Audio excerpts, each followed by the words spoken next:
and I like Bernie. That's it. Oh, yeah? Everybody else can eat.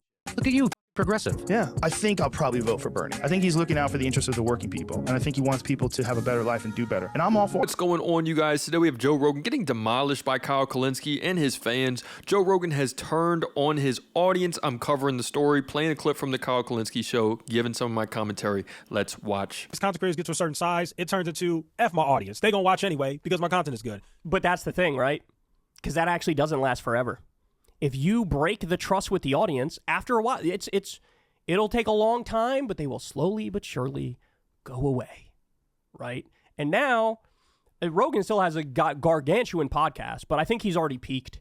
And then now you have, Kyle Kelsey or something like that is now the #1 podcast. Somebody I didn't hear of until like 7.5 minutes ago because it's just a different audience, right? But these things don't last forever. And people, when they get to a certain point, they start to just like take for granted the audience they have. Like, they think there's actually something so uniquely special about you and the moves you make don't matter. No, the moves fucking matter because people can see integrity and they can see when you're failing. It says here, Joe Rogan for a decade, ads in the middle of a podcast and gross and completely disrupt the flow. Joe Rogan with 100 million. Hey guys, let me take a quick break to tell you how much I enjoy I am enjoying AG1. Wow.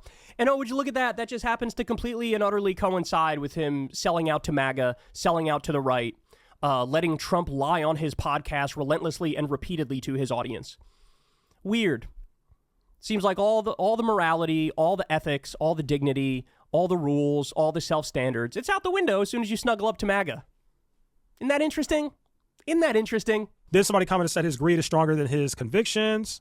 I'd imagine a vast majority of this comment section would do much worse things for 1% of what Spotify gave him. That's true.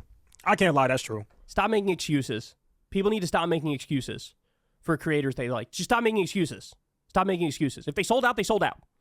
Deal with it, right? And say, everybody would fucking do it. Really? I just told you an example of somebody who's completely and utterly pure and fully independent. I told you the way we fund this show, right? If I wanted to, I could talk to, hundreds of advertisers, get paid triple, quadruple what we get, but I'm not doing it as a matter of choice. Don't give me this bullshit. Oh, everybody does it. You do. No, okay, then get the fuck out of the way. I'm sort of on the first guy's side. You know, I think anybody will holler for $1, but that's why you don't put your trust in every single person. That's why you don't put your trust in everyday man, especially somebody like Joe Rogan. He started off as a Fear Factor host. He doesn't know anything about politics. Why are we looking at him for politics? Why? And I think that that's more or less my beef with it is why do you have people that look at Joe Rogan for the answers? Why do you have him be the end-all be-all on who to vote for? Because he's relatable? Is that all it takes? That's sort of scary because what's inside of the person, I guess, just doesn't matter. It really is. This whole thing is just vibes-based as far as what Kyle Kulinski says sometimes about Joe Rogan. But it's not just as far as Joe Rogan. It seems like it's majority of Americans that are just going off of the vibes. How long do we have to go off of the vibes until, we are broke as a people, until we've been led into the slaughter?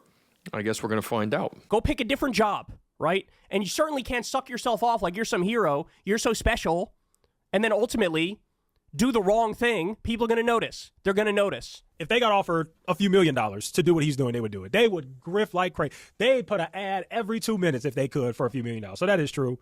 But it still doesn't make it right. Exactly. This person said everyone has a price. That is true. Wrong. Not everybody has a price. That is wrong. And then somebody said, I'll be honest, I'd read ads for 50 million. So you got a little bit of mixed reactions. Some people are upset. Some people are kind of defending it and basically saying that, hey, the amount of money he's getting paid, you do it too. But I want to speak from a viewer perspective and a content creator's perspective. As somebody who watches a lot of content and watches a lot of Joe Rogan's podcasts, I don't like it. It's not fun. Shout out to this guy, at least holding Rogan to the standards that he laid out there for himself. But look, this has been a recurring conversation now with Rogan in this new era. I mean, do you guys remember when there was the scandal about Rogan? I forget exactly what the issue was. It was either paid family leave or paid maternity leave or paid paternity leave or something like that. And he had somebody on, and he was basically like shitting on the idea of paid time off. And his own audience was like, hey man, sort of fuck you, right? Like what? You're on a $100 million contract. You're in the top 0.00001%. Right, and regular people are out there busting their ass, working hard, and what? You don't think they should get a couple months off to be with their fucking newborn baby as soon as they have it? Fuck off. Not everybody's in your position where you can do whatever the fuck you want and you're fine, right? Some people feel, oh, I got to get my ass to work to pay the bills, to take care of this new baby. Well, maybe you want to just spend some time with the new baby. And his own audience sort of rebelled over that. And I remember talking to him after that and telling him, like, hey, man, here's why, you're wrong on this, and here's the policies of all these other countries when it comes to paid time off, and they're all more generous, and we're uniquely horrible on this front, and in this country, you're supposed to be a mindless drone for corporations and make profit for your bosses and shut the fuck up, and that's a meager, terrible, horrific existence, and we should make things better, right? And I think it's a lack of maturity, more or less, for Joe Rogan or anyone who is like a diehard fan still. Because, yeah, you're blaming people still. You're blaming that, oh, it's these guys who don't want to work, or you're falling for the old scapegoat trick. The conservative media is able to place all of this frustration, all of this blame that you have on these unsuspecting victims. Regardless of how you feel about these people, they're there because of this system. They're there because of these systematic issues that you aren't going to call out because you sort of have to use a zoomed out perspective. But to be able to blame one person, very easy. It's a lot easier to blame somebody like Carmelo Anthony and not have to find out the entire story rather than say, hey, look, I know some people from Frisco and I might have passed through there. That place is racist as fuck.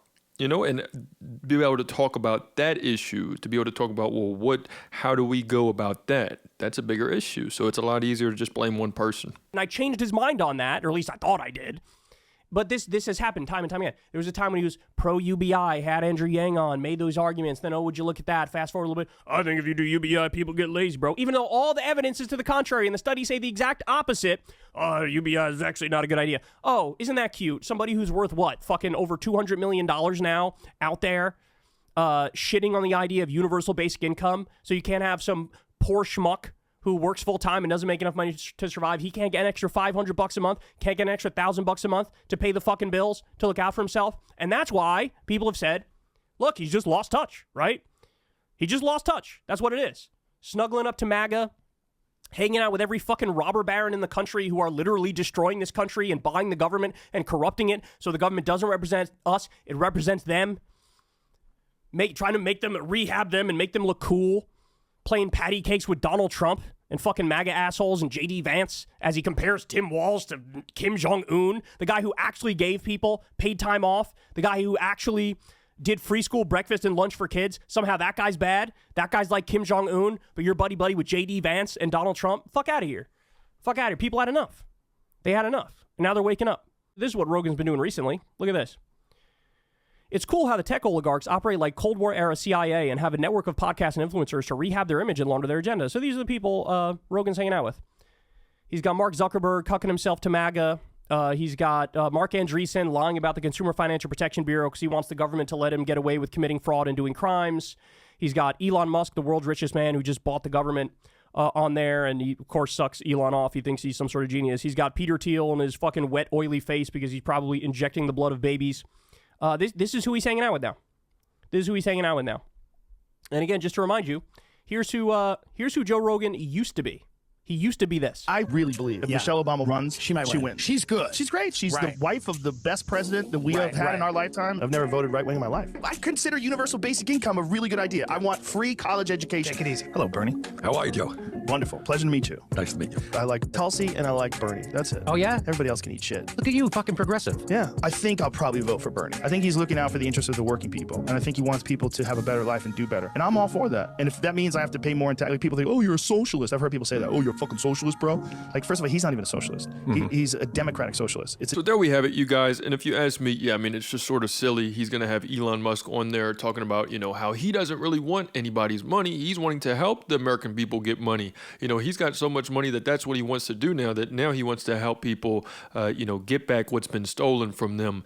And then now Elon Musk is going to say, oh, you know what, I'm sort of done with politics. After he got everyone's information, after he's cut all the programs that wanted to look into his own corruptness.